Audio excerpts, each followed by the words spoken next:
আলী আকবর চূর্ণ লাফ দিয়ে পড়ে দোতলা থেকে প্রাণ বাঁচালেন, আর তিনি ওই আলিয়া মাদ্রাসায় কোনদিন যেতে পারেন নাই। এদের একটা ছাত্র সংসদ নির্বাচন দেখ, এবং কোনো সংগঠন যদি একটা প্যানেল দিতে পারে, আপনি আমাকে বলবেন কাউকে প্যানেল দিতে পারবে না।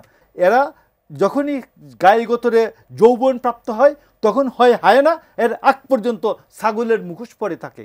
ডাকসু নির্বাচনের ফলাফল তো আমরা দেখলাম, ডাকসু নির্বাচনের ভোট গণনা চলছে, ওদিকে চাকসু অর্থাৎ চট্টগ্রাম বিশ্ববিদ্যালয়ে যে ছাত্র সংসদ নির্বাচন, সেখানেও অনেকটা বলা যায় না ঠিক ছাত্রদল সুবিধাজনক অবস্থানে আছে। সবকিছু মিলিয়ে বিশ্ববিদ্যালয়গুলোতে ছাত্রদলের অবস্থান নিয়ে বিএনপি কোনো অশনি সংকেত দেখছে কিনা?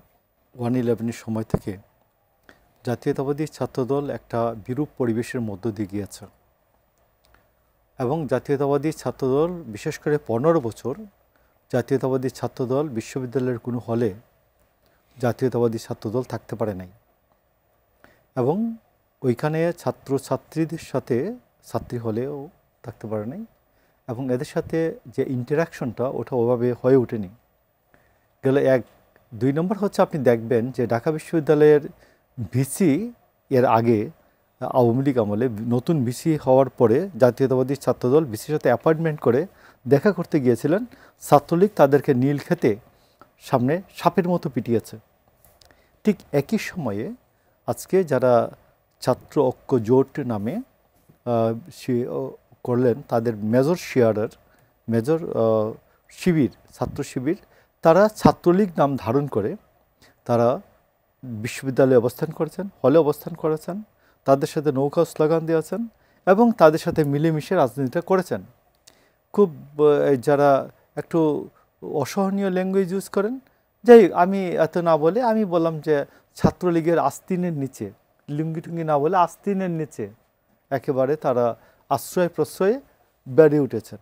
5ই আগস্টের পরে তারা এও বলেছেন যে ছাত্রলীগ যে ফেরাউনের ঘরে যেভাবে মুসা বেড়ে উঠেছিলেন, আমাদের ছেলেরা তেমনি করে ছাত্রলীগের ঘরে বেড়ে উঠেছে।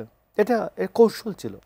তো আমি জিজ্ঞেস করি, আজকে যদি সাদ্দাম হোসেন যদি এসে বলে, ছাত্রলীগের সাদ্দাম যদি এসে বলে আমি তো শিবির করতাম, আমি ছাত্রলীগকে ঐতিহাসিকভাবে একেবারে ডুবিয়ে দেওয়ার জন্য আমি শিবিরের পক্ষেই কাজ করেছি, যার জন্য আজকে ইতিহাস থেকে ছাত্রলীগের নাম বিলুপ্ত হয়ে গেছে, আমি তো শিবিরেরই কর্মী ছিলাম।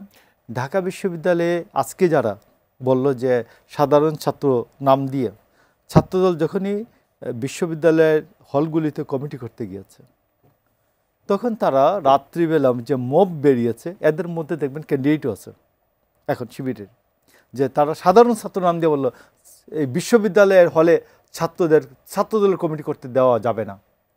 তো এই যে বিরূপ একটা পরিবেশ, এটা যে অন্য একটা কৌশলের নতুন একটা পরিস্থিতি দিয়ে 1 বছর গিয়েছে। এখন তো সবাই লেজুরের রাজনীতি হয়ে গেছে, এবং রাজনীতিটা লেজুরেরই হতে হবে। যে ছাত্র সংগঠন ঢাকা বিশ্ববিদ্যালয়ে তাহলে এই যে পরিবর্তিত পরিস্থিতিতে বিশ্ববিদ্যালয়গুলো থেকে যে ছাত্রদল অবস্থান নিতে পারছে না, এটাই কি তাহলে বাস্তবতা? আমি পয়েন্টটা মেক করি।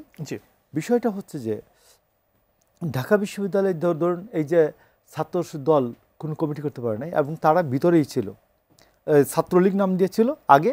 5ই আগস্ট আগে 5ই আগস্টের পর তার রূপান্তরিত শিবির, ছাত্রলীগ থেকে রূপান্তরিত শিবির। তো এখন যখন সব প্রকাশ হয়ে গেল, এখন তো আর সেই পরিস্থিতিটা থাকবে না। আমাদেরকে এই পরিস্থিতিটার জন্য অপেক্ষা করতে হচ্ছে, যে এটা বোঝানোর জন্য তারাও যে তাদের যে মুখোশ ছিল। আপনাকে আমি অন্য একটা জায়গায় আসি, একটু পেছনে নিয়ে যাই। পেছনটা হলো আমরা 86-87 সালে এরশাদের আমলে আমরা একটা ঢাকা আলিয়া মাদ্রাসা একটা কমিটি করেছিলাম জাতীয়তাবাদী ছাত্রদলের। আমি তখন জাতীয়তাবাদী ছাত্রদলের দপ্তর সম্পাদক, আর দপ্তর আমার হাতে ছিল, আমি সাহিত্য প্রকাশন সম্পাদক। তো আমরা যখন কমিটিটা করে আসলাম, এই কমিটির কনভিনার ছিল নাম হলো আলী আকবর চূর্ণ। তো তারা রাত্রে শিবির ঘেরাও দিয়া ছাত্রাবাসে সবাইকে কুপিয়েছে, কাবাবে যেভাবে পোজ দেয় এইভাবে পোজ দিয়েছে। সামনে দিনগুলো ছাত্র কিভাবে শিবিরকে মোকাবেলা করবে, আমি 1 মিনিটে শেষ করি বিষয়টা।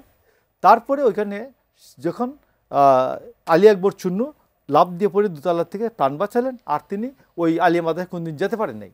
এখন আসুন, আমি আলিয়া মাদ্রাসায় যদি বলি, এই ঢাকা আলিয়া মাদ্রাসা, সিলেট আলিয়া মাদ্রাসা, খুলনা, চট্টগ্রাম, অন্যান্য আলিয়া মাদ্রাসায় একটা নির্বাচন দিক, ডাকসু এদের এদের একটা ছাত্র সংসদ নির্বাচন দিক, এবং কোনো সংগঠন যদি একটা প্যানেল দিতে পারে, আপনি আমাকে বলবেন কাউকে প্যানেল দিতে পারবে না।